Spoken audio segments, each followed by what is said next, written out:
Yo guys, welcome back to the channel. Today we are jumping into a brand new timeline.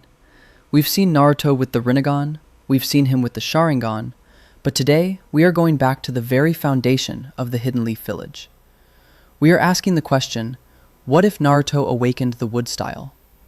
This is a legendary power, one that hasn't been seen naturally since the first Hokage, Hashirama Senju. How would the village react if the Nine-Tails Jinchuriki possessed the only power capable of controlling the tailed beasts? Would Danzo sit idly by? And how does this change the dynamic of Team 7?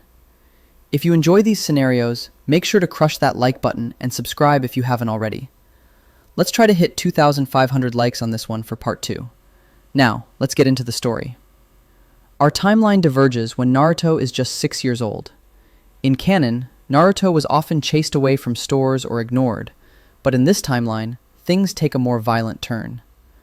A group of drunk villagers, mourning the loss of their families from the Kyuubi attack 6 years prior, corner Naruto in a dead-end alleyway behind the marketplace.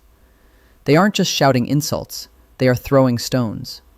One rock strikes Naruto on the forehead, drawing blood. The pain, combined with the intense fear and the desire to just be safe, triggers a dormant genetic sequence deep within his DNA.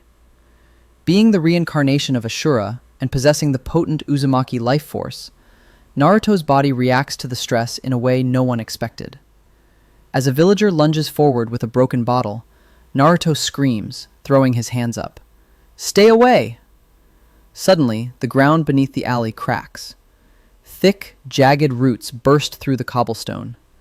They don't just block the path, they lash out like living vipers. The wood pierces the stone walls of the alley, creating a protective dome over Naruto, shielding him completely. The villagers stumble back, terrified, as the wood continues to grow, twisting and hardening into a dense barrier. Minutes later, Anbu arrive, followed by the third Hokage, Hiruzen Sarutobi. When Hiruzen sees the wooden dome, his pipe falls from his mouth. He recognizes the chakra signature. It feels like nature itself. It feels like him. "Hashirama," Hiruzen whispers. He carefully approaches the dome. "Naruto? It's the Hokage. You can come out now." The wood slowly retracts, sinking back into the earth as if it were liquid. Inside, a terrified, bleeding Naruto sits curled in a ball. Hiruzen realizes immediately the gravity of the situation. If Danzo Shimura learns that the Jinchuriki has the Mokuton, the wood release, he will stop at nothing to turn the boy into a weapon for Root. Hiruzen makes a decision. He takes Naruto directly to his office. He can't hide the boy's heritage anymore, not entirely. He tells Naruto that he has a special gift, a bloodline limit that makes him unique, something that the first Hokage used to build the village. From that day on, Naruto's life changes. He is still ostracized by the ignorant masses, but he is no longer the class clown. He has a secret. Hiruzen gives him scrolls on basic earth and water nature manipulation, the components of wood style. Naruto, realizing he has something special, becomes obsessed with mastering it. He drops the pranks. He spends his evenings in the training grounds, trying to call forth the wood without fear as the trigger. By the time he is 12, Naruto is quiet, observant, and dangerous. He wears standard shinobi gear, but wraps his forearms in bandages to hide the calluses from his training. The graduation exam arrives. Naruto passes the written test easily. He's actually studied in this timeline. The practical exam is the clone jutsu. In canon, Naruto fails this. But here, Naruto has too much chakra for a regular clone. However, he has an alternative. Transformation. Naruto weaves the signs. But instead of a puff of smoke, wood emerges from his skin, warping and painting itself to look like Iruka. It's a physical transformation, not an illusion. A wood clone. Iruka stares, stunned. "Naruto, that's... Did I pass, sensei?" Naruto asks, the clone speaking in perfect synchronization with him. Iruka marks him down with a perfect score. Mizuki, watching from the corner, narrows his eyes. He senses the potential. The plan to steal the scroll of sealing proceeds, but Mizuki is much more cautious. That night, Mizuki leads Naruto into the forest, lying about a secret exam. But Naruto, being sharper in this timeline, smells a rat. He senses Mizuki's killing intent through the vibrations in the trees. The wood style grants him a passive sensory ability when he's touching nature. When Mizuki reveals his true colors and throws the giant shuriken, he expects a scared brat. Die, demon! Naruto doesn't flinch. He stomps his foot. Wood style, wooden wall jutsu. A thick, curved wall of timber erupts from the soil, catching the shuriken with a dull thud. Mizuki freezes. Wood style? Impossible. Naruto steps out from behind the wall, his eyes cold. You tricked me, Mizuki. I don't like being tricked. Mizuki tries to mold chakra, but vines shoot out from the trees around him, wrapping around his ankles and wrists. Naruto clenches his fist, and the vines tighten, lifting the Chunin into the air. Iruka arrives just in time to see his student holding a Chunin hostage with tree roots. It's a complete reversal of the canon situation. Naruto doesn't need the multi-shadow clone jutsu to win. He has the ultimate crowd control. The next day, Team 7 is formed. Naruto, Sasuke Uchiha, and Sakura Haruno. Sasuke is intrigued. He sensed the chakra spike the previous night. He looks at Naruto, who is sitting silently, staring out the window. He's not the loser I thought he was, Sasuke thinks. He's hiding something. Kakashi Hatake arrives. The introduction goes similarly, but when Naruto states his dream, he adds, to build a peace that lasts, like the first Hokage did. Kakashi's visible eye widens slightly. He had been briefed by the Hokage. He knows he is teaching a monster squad, the last Uchiha and the new Senju. The bell test is where the team dynamic shifts. Kakashi disappears into the trees. Sasuke goes for stealth. Naruto stands in the middle of the clearing. Come and get me, Kakashi's voice echoes. Naruto places his hands on the ground. Wood style, deep forest emergence. Minor. He can't create a forest yet, but he can manipulate the existing one. The grass around him grows to waist height, acting as a tripwire. The branches of the nearby trees bend downward. Kakashi attacks from below, aiming to pull Naruto underground. But as his hand breaks the surface, it's met with a hardened root. Naruto sensed him coming through the earth. Found you, Naruto says. Sasuke takes this opportunity. He throws a fireball. Kakashi jumps out of the hole to dodge, landing near the lake. Fire style? Kakashi notes. Good. But Naruto flows his chakra. Water style. Raging waves. Naruto spits a stream of water to dampen the area, preventing Sasuke from burning down the forest, and Naruto's wood. Don't burn my wood, Sasuke, Naruto yells. Then don't get in my way, loser. They don't get the bells, but they show combat capability far above Genin. Kakashi passes them, realizing that if these two learn to combine wood and fire, they could be unstoppable. The C-rank mission to the Land of Waves. The Demon Brothers attack. Naruto reacts instantly. 2 strips of wood shoot from his sleeves, impaling the brothers' gauntlets and pinning them to a tree before Sasuke even needs to jump in. Show off, Sasuke mutters, though he is impressed. The battle with Zabuza is the real test. When Zabuza traps Kakashi in the water prison, Naruto takes charge. Sasuke, I need you to create an opening. I'm going to break the prison. How? Sasuke demands. You can't get close. Just do it. Sasuke launches his shuriken, using the Shadow Shuriken jutsu. Zabuza dodges. Naruto runs forward, his hands weaving signs. Wood style, cutting sprigs jutsu. Naruto launches a wooden spike from his hand. It's not aimed at Zabuza, but at the water clone.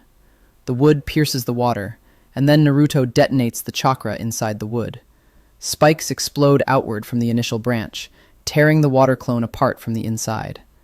Zabuza is forced to break the prison to defend himself as the wood splinters threaten to pierce his main body. Kakashi is free.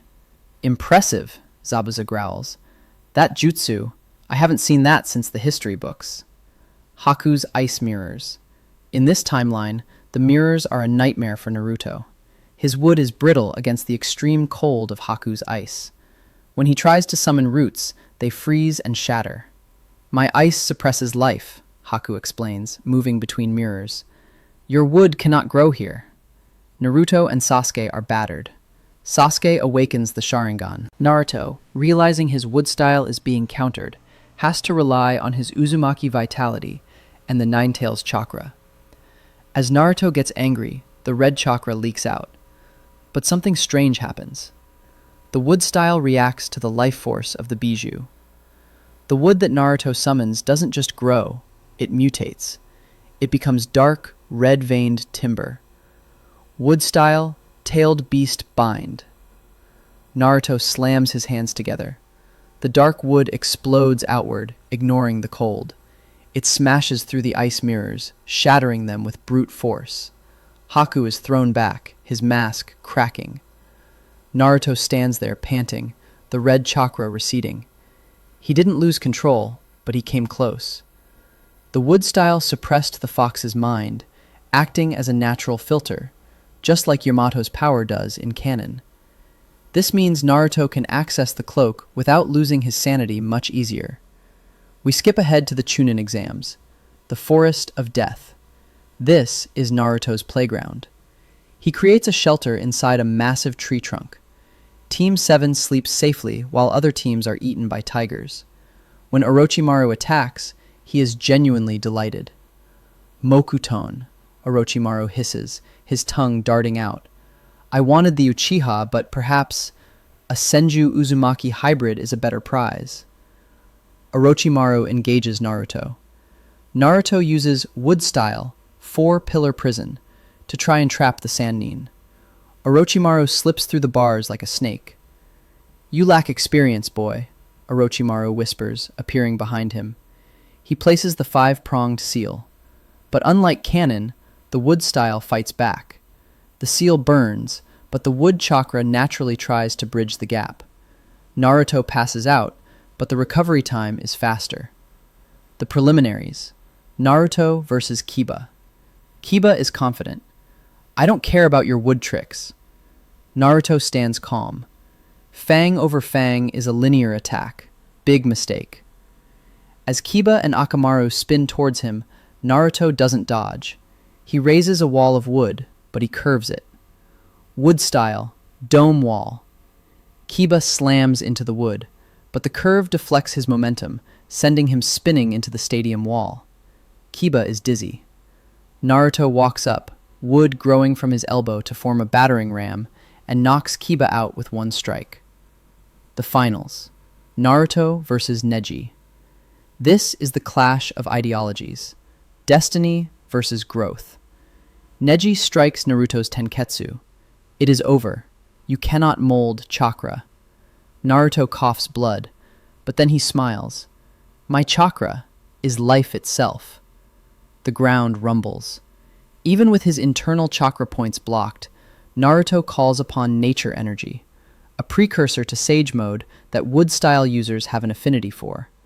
He draws energy from the earth. Roots burst from the stadium floor. Neji tries to use rotation, but the roots are too thick. They jam the rotation, stopping Neji mid-spin. You said destiny is fixed, Naruto says, a wooden spear hovering inches from Neji's face. But a tree's roots can break through solid rock if they want to survive. Neji forfeits. The crowd goes wild.